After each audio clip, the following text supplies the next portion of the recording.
After spending 6 months hand-sewing my daughter's wedding dress, I walked into the bridal suite.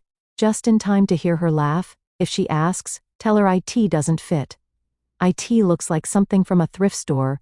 I swallowed my pride, straightened my back, and silently took the dress with me. But later, something unimaginable happened. Marianne Foster had never thought a sewing needle could carry so much weight. At 62, with her husband gone for over 20 years, she had learned to make her life both simple and deliberate.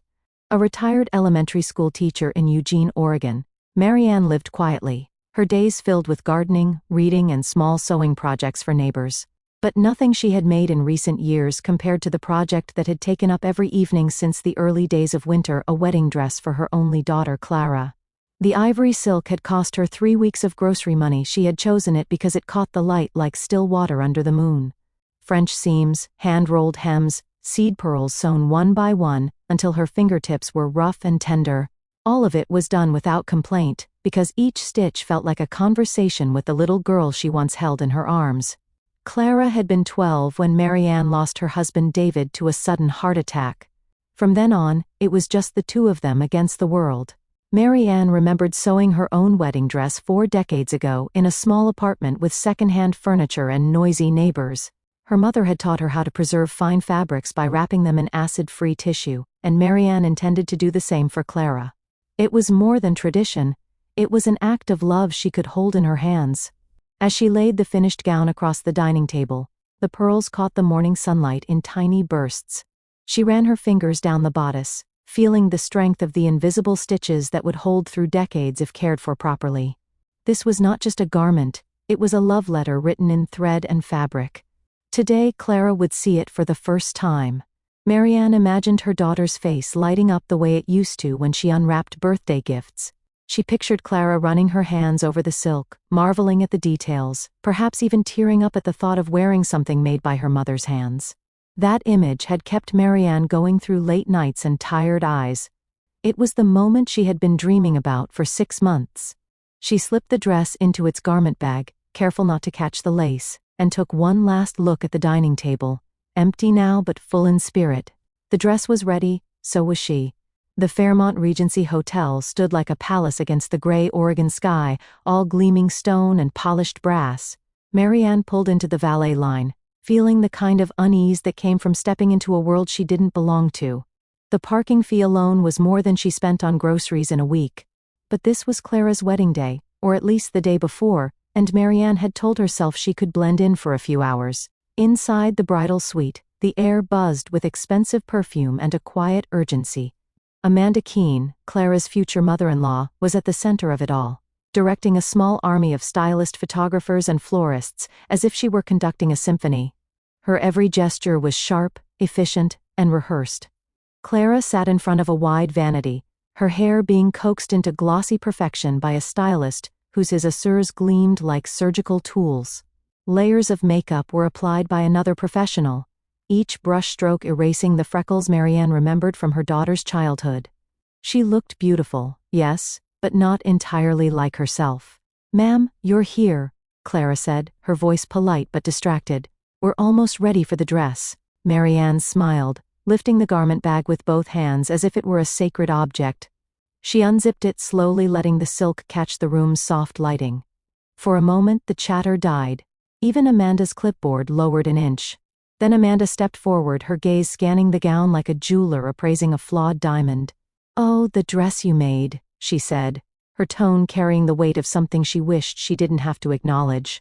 "How thoughtful." Marianne's hands hesitated at the hanger. Thoughtful. The word landed like a pebble in her stomach.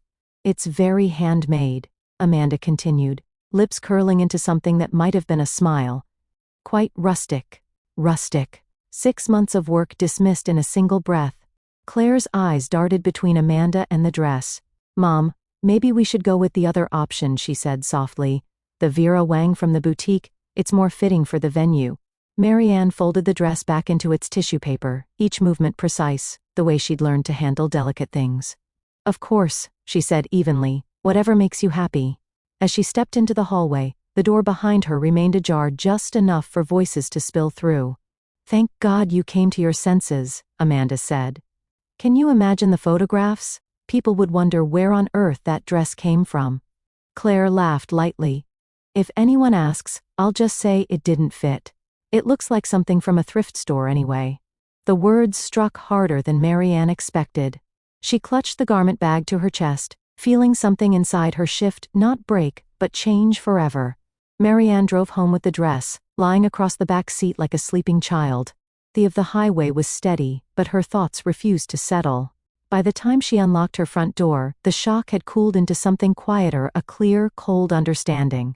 She spread the gown across her dining table once more, smoothing the silk with hands that remembered every hour spent making it. In the afternoon light, the pearls glimmered like constellations. This wasn't a thrift store dress. It was art. It was love, tangible and deliberate. The doorbell rang just as she was pouring hot water into her teacup. Through the peephole, she saw a young woman holding a covered casserole dish. When Marianne opened the door, the woman's face brightened. "Mrs. Foster. I'm Sophie Martinez," she said. "I used to know Clara. We worked together at a coffee shop years ago. I heard you might need some company today." Marianne hesitated, but something in Sophie's earnest expression invited trust. "Come in," she said. Sophie stepped inside and stopped short, her gaze locking on the gown. "Is that the dress?" Marianne nodded. "I made it for Clara." Sophie approached slowly, her fingertips hovering over the silk. "This is extraordinary. The beadwork alone, you could see this in a couch or showroom? How long did it take?" 6 months, Marianne replied. Sophie's eyes flashed. 6 months of work, and she didn't wear it? That's unforgivable. Marianne gave a small shrug. "It's hers to choose." "Maybe so," Sophie said. "But I know someone who would cherish this." She explained that her cousin Emily was getting married in 3 months. Emily worked as a social worker, her fiancé taught kindergarten. Their wedding budget barely covered the basics, and Emily had been looking at polyester gowns online, none of which brought her joy. Would she even want to wear a dress that was made for someone else? Marianne asked. "I think she'd cry with gratitude," Sophie said. "She's about Clara's size, maybe a bit taller." That afternoon, Sophie returned with Emily. The moment Emily saw the dress, she froze. Her hands trembled when she finally touched the fabric. "I can't. This is too beautiful," she whispered. "Try it on," Marianne urged. 20 minutes later, Emily stood in front of the mirror, transformed. The gown fit as if it had been made for her.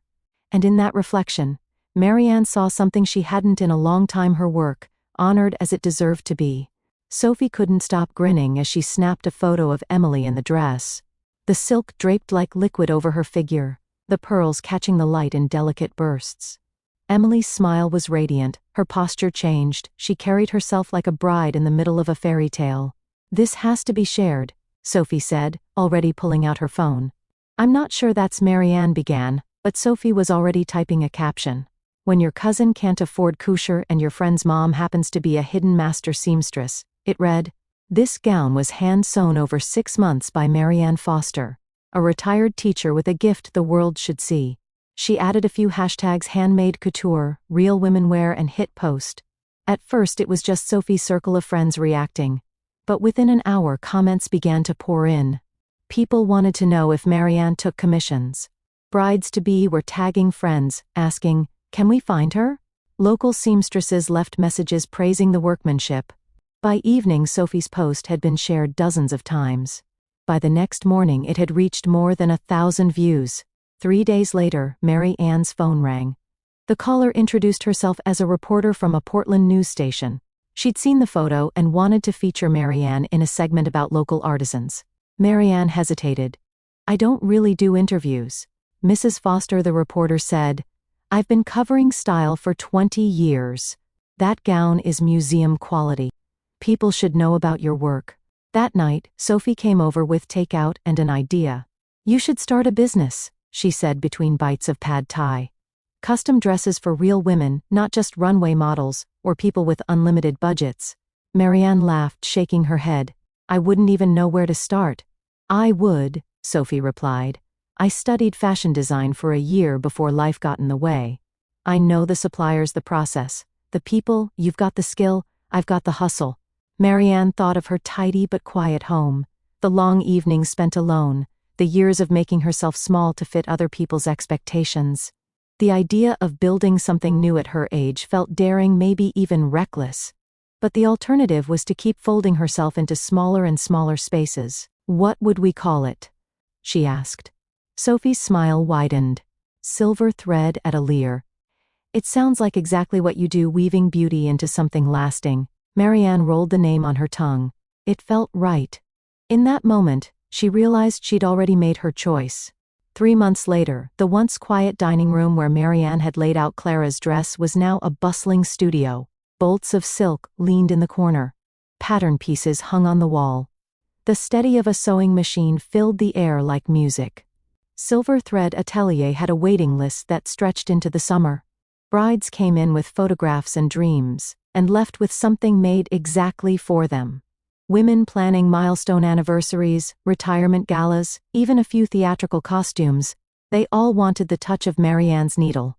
Sophie managed the business side with relentless energy. She set up a simple website, handled scheduling, and even convinced a local photographer to do a free shoot in exchange for credits. Word spread quickly. The TV segment had aired, and a local bridal magazine followed with a 2-page feature calling Marianne Portland's hidden couturier. It was in the middle of this whirlwind that Marianne's phone rang one afternoon. Clara's name lit up the screen. "Mom," Clara said warmly, as if nothing had happened between them. "I saw your interview." "Congratulations." "Thank you," Marianne replied, cautious. "I was thinking," Clara continued, "maybe I could help you expand the business. Make it more efficient. Use fabrics that are more cost-effective, speed up production so you can take more orders." Marianne's fingers paused on the silk she was cutting. "Cost-effective? Well, you can't spend 6 months on a single dress if you want to make real money. You could hire people to do the handwork, switch to synthetic blends, and streamline the designs." Marianne took a slow breath. "This is not about mass production, Clara. Every piece is unique." "I'm just trying to help," Clara said, her voice softening into that careful tone she used when she wanted something.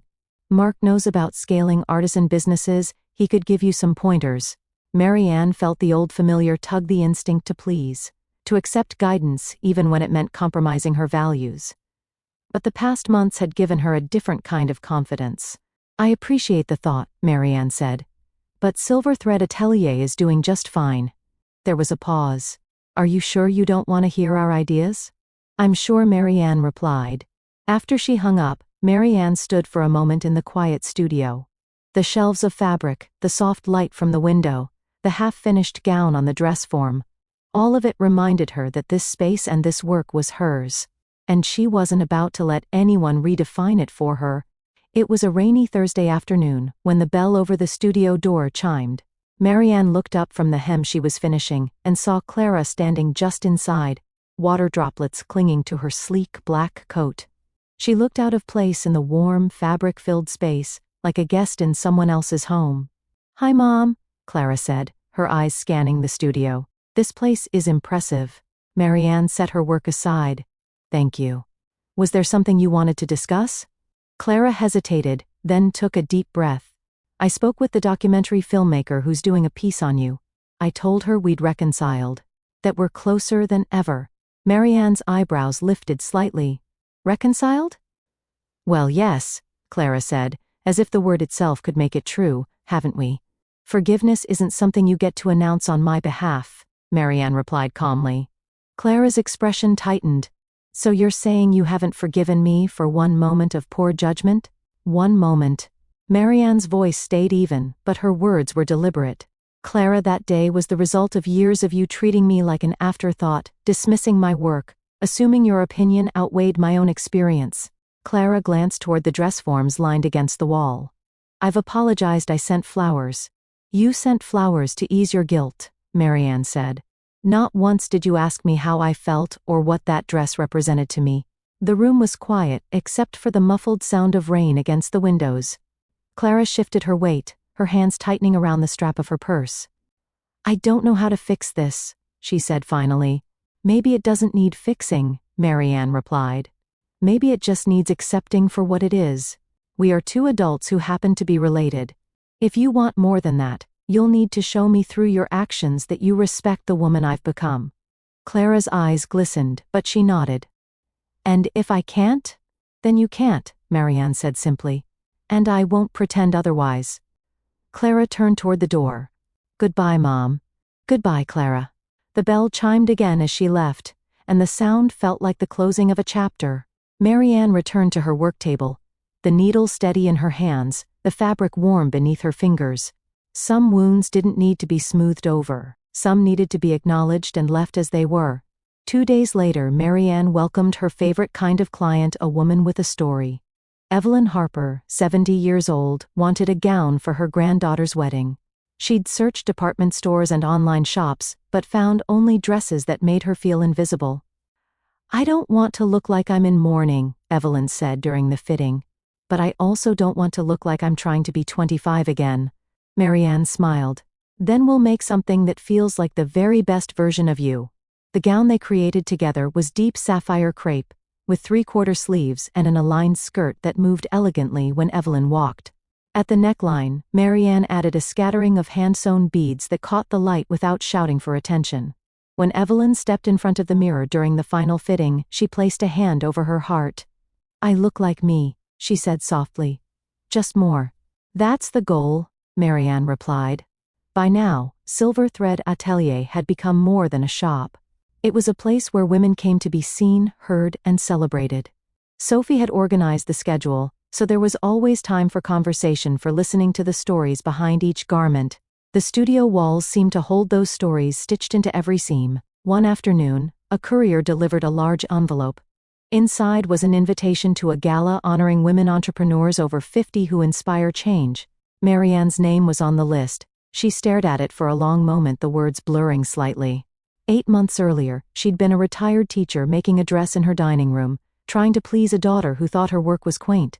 Now she was running a thriving business that honored the women who wore her creations and herself. The night of the gala, she wore a gown she had made for herself, dove gray silk with subtle beadwork at the cuffs. She felt comfortable, confident, and entirely her own person. Sophie walked beside her, radiant in a deep burgundy dress they designed together.